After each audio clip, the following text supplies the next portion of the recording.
Bonjour à toutes et à tous les amis, on se retrouve donc pour la review de WWE Backlash du 14 juin 2020, donc c'était l'année dernière. Pour ceux qui ne le savent pas, et pour ceux qui n'ont pas eu le chemin de regarder surtout pas cette vidéo, car ça contient les résultats et mon analyse du show, enfin la review tout simplement. Donc pour commencer, on a comme d'habitude c'est le magnifique layout de Backlash 2020 qui est très joli. Enfin, après c'est mon avis, je le trouve très bon. Avec Braun Strowman, Nicolas Bell, Drew McIntyre, Sasha Banks et Bayley et Asuka dessus, donc les champions. Par équipe de championnes de rôle et de champions universels et de la WWE, tout simplement.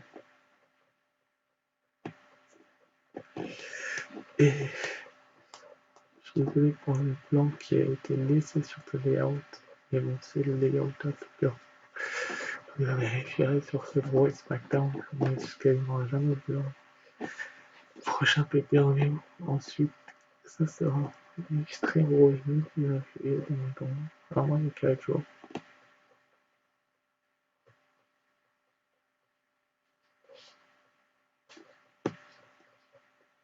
Enfin, ouais, 4 jours, mais pour l'instant, on va parler du show de Backlash 2020. Il n'y a pas tous les champions, malheureusement, il n'y a pas tous les champions, mais j'ai envie de leur titre aussi.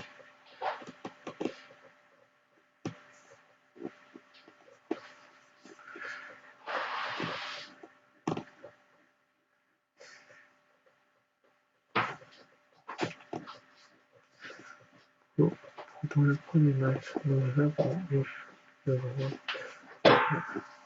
Apollo Crews contre Andrade, comme vous pouvez le voir. Apollo Crews a conservé son titre. Logique, j'ai envie de vous dire logique, parce qu'il venait à peine de gagner le titre il y a quelques semaines face à Sylvain Andrade. Andrade a eu sa revanche. Apollo Crews peut revenir dans les prochaines semaines, avec plaisir. Vous voyez ce que je veux dire, il peut venir dans les prochaines semaines.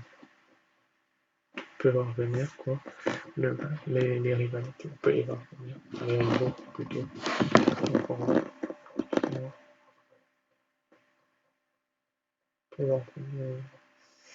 Les rivalités, ça semble logique qu'Apollo Crews ait gardé son titre hier soir à Backlash parce que Andrade et Apollo Crews ont fait un truc bref. Je tiens à noter quand même que Andrade aurait pour récupérer ce titre, mais Kevin Owens a empêché un Gargano d'intervenir en lui portant un stunner. Donc, un stunner. Et puis Apollo Crews a enchaîné avec sa powerbomb, un bon petit combat d'échauffement de kick-off. Si vous voyez ce que je veux dire. C'est un très bon combat pour Apollo Crews. Enfin, pour le superstar de la NXT pour chauffer leur voix. Et voilà quoi, Apollo Crews mérite tout simplement.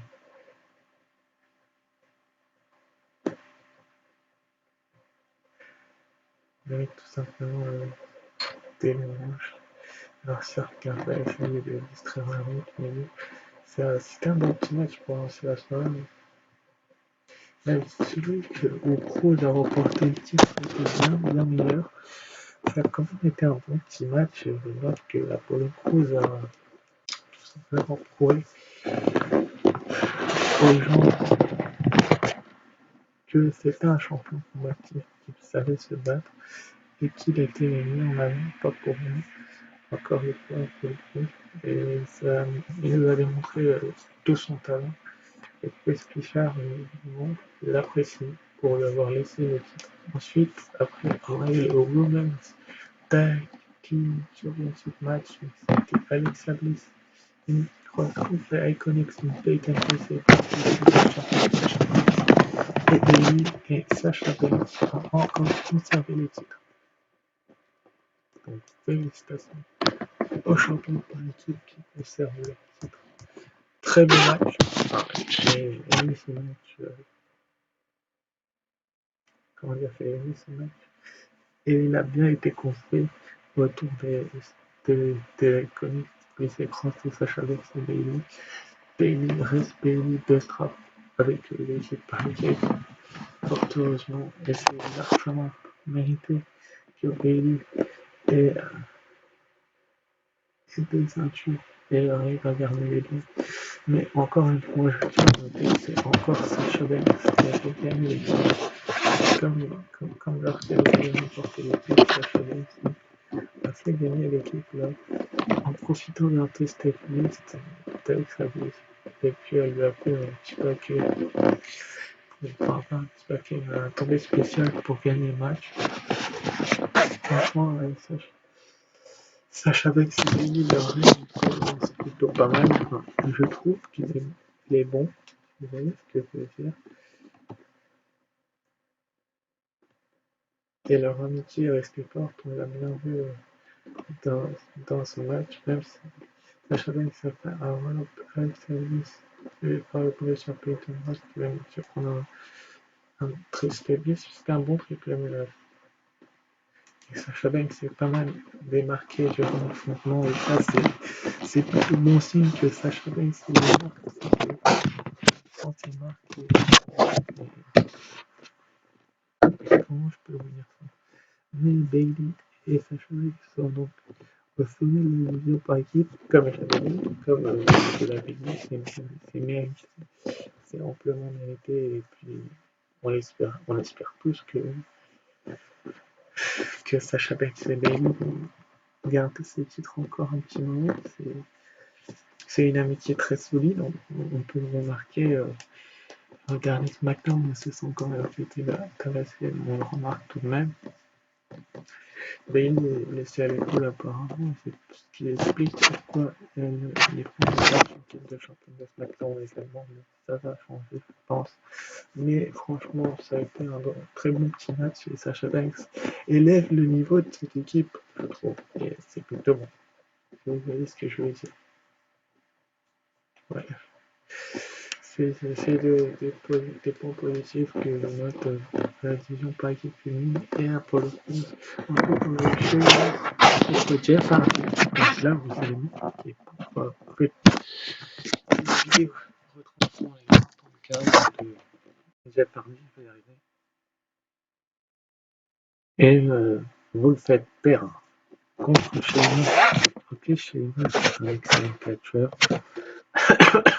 Ok, Sheamus c'est un excellent catcheur, mais il y a moyen qu'il fasse mieux, si vous voyez ce que je veux dire. Avec Sheamus et Jeff Hardy, oui, il y a eu cette histoire à SmackDown, etc., l'accident, etc., de la race, mais à un moment donné, il faut arrêter.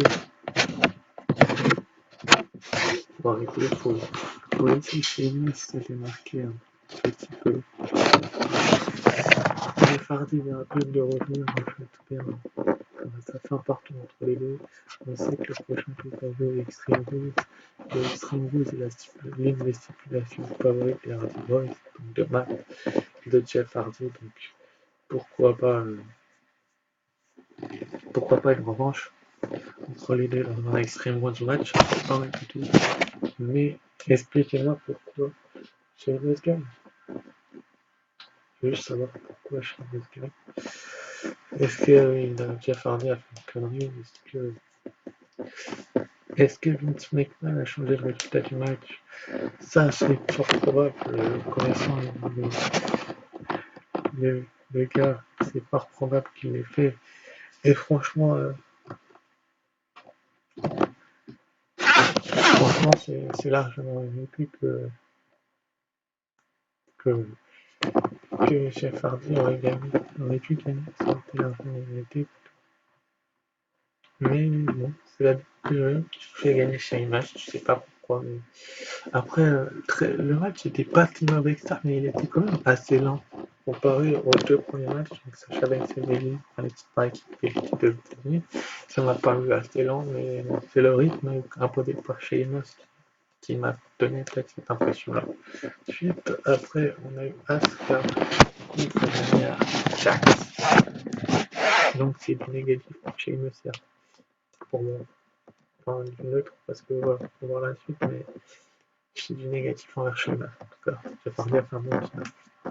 Et Asuka, du coup, face à Nia Jax, on a eu et Asuka et Nia Jax, c'est toutes les deux décomptées à l'extérieur. Donc, encore une fois, vous faites un match entre Asuka et Nia Jax.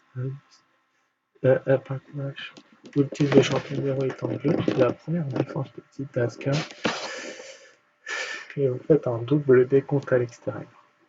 Encore une fois, peut-être que c'est pour continuer la rivalité, je ne sais pas, on verra ce soir à Rose ce que ça va donner. Mais je pense que ce serait pas probable qu'il continue la rivalité, voire un rematch de ce soir à Rose ne serait pas impossible. Mais Asuka et Nia Jax n'ont pas fait attention au décompte de l'arbitre. Le compte était, c'est bien dommage. Elles auraient pu, comment dire, elles auraient pu faire mal et l'idée d'un bar à l'extérieur d'Asuka était un petit peu étrange, étant donné qu'elle avait le dessus et qu'elle aurait pu finir le match plusieurs fois. Elle avait l'avantage, du coup, elle était bien partie pour s'imposer, mais elle a porté un bar à l'extérieur et puis l'arbitre a tenté jusqu'à.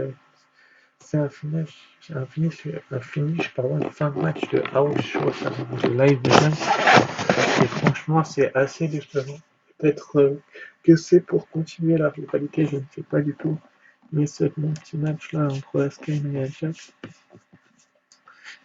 a quand même été bon. Enfin, il a été très bon, j'ai envie de dire, parce qu'il y a très peu de regrets à avoir du côté de l'une ou de l'autre. Mais après, Liv Morgan a tweeté juste après le match. I want it. Je veux le titre à Asuka. Une photo d'Asuka avec le titre. On va en parler dans la preview dans la report, mais je le sens dur comme fer. Et puis Nia Jax va peut-être s'occuper de quelqu'un d'autre. On verra bien, mais très bon petit match. Et c'est un point positif. Bref. Ensuite, après, on a eu Miz et Morrison. Hey, hey, qui ont perdu face à Braun Strowman. Leur chance pour le titre universel. Logique. J'ai envie de dire logique que Braun Strowman reste champion, ça fait que 2 mois qu'il est champion, comme j'avais dit dans la vidéo pronostic, ça fait que 2 mois qu'il est champion, et donc Miz et Morrison auraient pu gagner, mais le Miz a déconné, et le Miz a voulu prendre la lumière sur lui, comme d'habitude, comme vous voyez, parce que John Morrison allait finir le match, l'arbitre était allé compter 3, mais le Miz a tiré Morrison à l'extérieur du ring. Est-ce la fin de l'équipe? Pas impossible à voir dans les prochains SmackDown, donc vendredi, pourquoi pas. Mais Braun Strowman, en tout cas, s'est fait malmener dans le match, mais il est quand même revenu. Et il a quand même avec un running power club sur John Morrison. Les Morrison vont sans doute se diriger vers autre chose que Braun Strowman. C'est à voir, je pense qu'ils vont se diriger vers autre chose. Mais c'est bien dommage que Miz et que John Morrison aient perdu cette chance parce qu'ils se sont bien débrouillés pour 2 lutteurs comme ça. Ils se sont bien débrouillés et franchement, ça aurait pu être de très bons champions universels, même si l'un des deux seulement aurait pu devenir. Il serait peut-être par hasard dit que Miz a fait ça aussi du coup. Parce que seulement un des deux aurait pu devenir champion universel. Mais en tout cas, Braun Strowman, c'est bien démontré, c'est bien défendu, il a fait un très bon match, parce qu'il n'y a pas beaucoup de gens qui, je pense, auraient pu faire un meilleur match que ça. Donc Braun Strowman reste champion universel et c'est un point positif pour moi sur ce show-là, parce qu'il n'avait pas intérêt de le faire faire par un match 24 ans. Ensuite, on a eu Drew McIntyre face à Bobby Lashley, donc un match un peu farfelu. On va dire ça comme ça. Lana est venue perturber Bobby Lashley. Je tiens à le préciser, est venu gêner. C'est bien dommageable qu'ils soient venus gêner parce que Bobby Lashley, franchement, aurait même dû faire,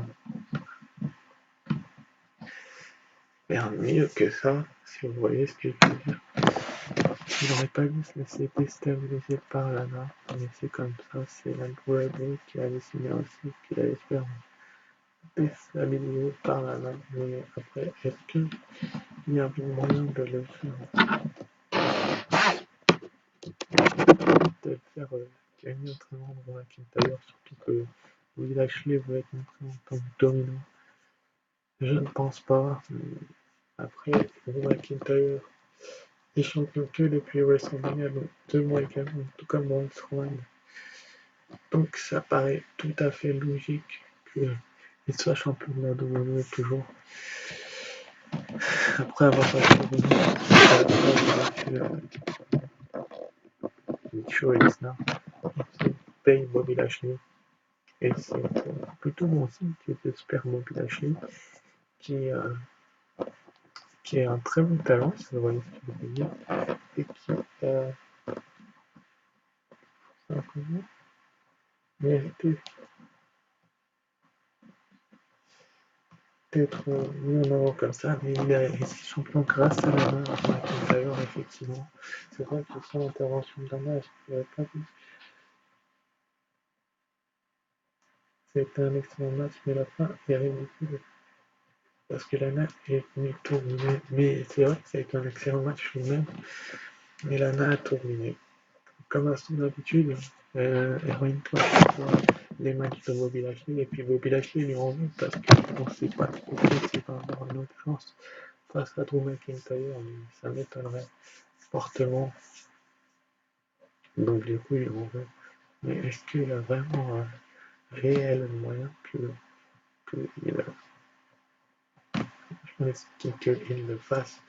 Autrement, je ne pense pas. Faut voir ce que ça va donner le prochain Drew McIntyre est un champion dominant et encore conservé pour son titre, même son intervention il va falloir voir, mais je pense qu'il y a eu de fortes chances qu'il garde le titre de champion de la WWE, mais en tout cas très bon match et c'est encore en positif pour ce jeu.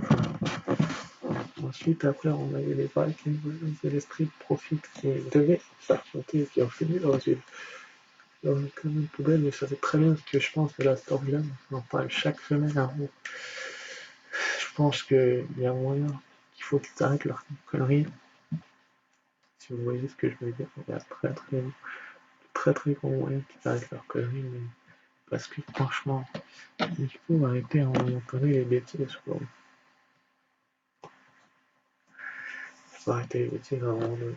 Et du coup, on n'aura pas de match finalement pour l'équipe par équipe entre les Street Profits et les Vikings. C'est bien dommage. Parce que beaucoup de gens ont aimé voir ce match, si vous voyez ce que je veux dire. Beaucoup de gens ont aimé voir ce match. Et franchement, ça prouve surtout que la Chine peut. Qu'est-ce que je dis? Que les Street Profits et les deux peuvent se cohabiter ensemble parce qu'ils ont fait équipe pour se débarrasser d'une équipe de Akira Tozawa qui était là, qui est venu les gêner.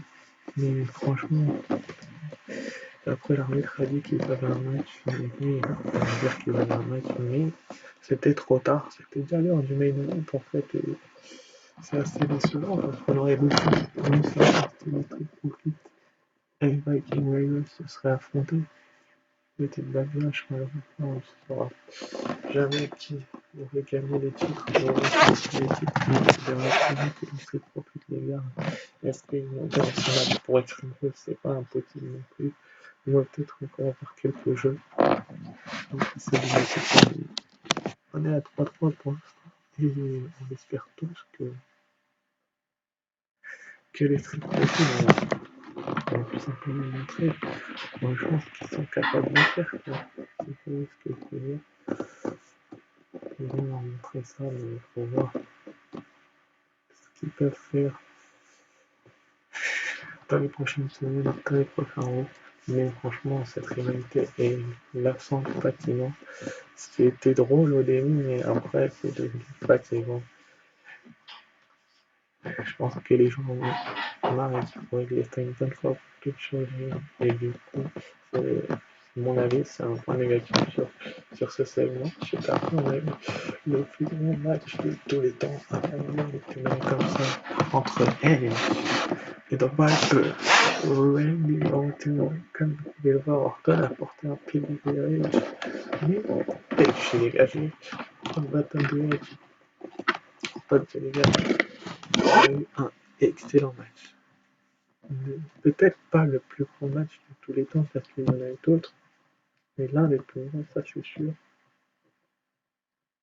que c'est l'un des plus grands parce que, parce que franchement ils ont été dans la brutalité la plus totale qu'on puisse paraître, mais voilà, ils ont été tellement brutales et tellement loin que beaucoup de gens auraient pensé peut-être qu'un jour Edge ne remettrait pas. Et Silver à la fin du match a voulu aller rechercher Edge, mais Edge a voulu repartir sur ses pieds.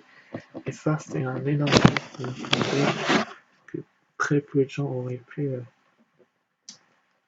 la même chose, si vous voyez ce que je veux dire. Voilà. Il a repoussé la civière et c'est exceptionnel de faire ce genre de geste parce que Edge voulait repartir sur ses pieds et pourtant il s'est blessé au biceps pendant le match, au triceps pendant le match, pardon. C'est mécaniquement une absence apparemment, et on espère tous que cette blessure au triceps va montrer aux fans disant que Edge peut encore revenir l'année prochaine en 2021. A voir, la troisième et dernière affrontement avec Orton, lui qui prend un partout, peut-être à Fastlane ou à Chamber ou à Mania, entre les deux. Mais pour l'instant, Orton a un peu entamé une nouvelle rivalité. Il a gagné ce match avec un punt kick en pleine mâchoire de Edge. Bizarrement, je l'avais prévu qu'il allait lui porter le punt kick dans le report samedi soir. Donc la vidéo pronostic du report. Et la preuve, c'est que j'ai eu raison. Il lui a porté le punt kick et il a gagné avec le punt kick, mais il y a quand même eu de gros dégagements. Alors c'est l'un des meilleurs matchs de de l'histoire. Meilleur que Spice Royal, je pense, mais pas le meilleur, parce qu'il y a quand même une meilleure que ça.